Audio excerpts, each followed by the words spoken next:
Watch your mouth so that you're not used by the enemy to be an enemy to somebody else, especially somebody you don't got no business playing with.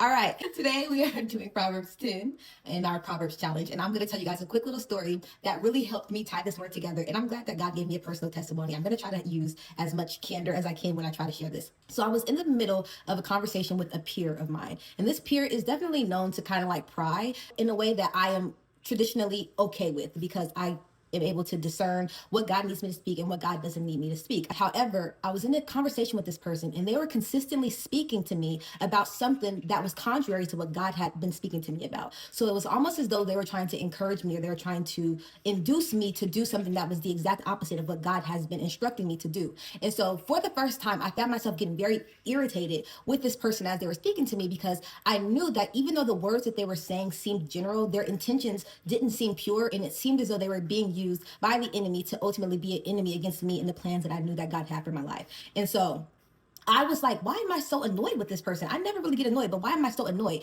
And God had to truly bring me back to the very thing that we're speaking to today, and that is the Proverbs challenge. Throughout the Proverbs, we see how God speaks about the tongue and how much power there is in the words that we speak. But what we as people need to recognize is that sometimes we can use our mouths to be an enemy to another and not even recognize it because we've either given the enemy access to us because of something that we're harboring and we haven't given to God, be it jealousy, be it envy, be it doubt, be it fear, be it insecurity. Whatever it is that you're battling that you haven't given to God has now given the enemy legal access to you to now use you to be an enemy to the very people who you call a friend. So we're going to go through some of the Proverbs that are in Proverbs 10 that essentially speak to this very point so we can bring it all together. Whoever winks maliciously causes grief, and a chattering fool comes to ruin.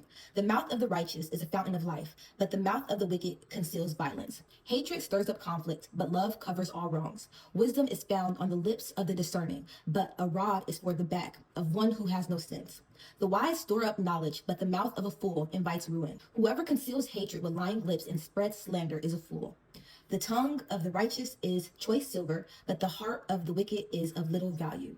The lips of the righteous nourish many, but fools die for lack of sense. Be discerning about who you allow to speak into and over your life.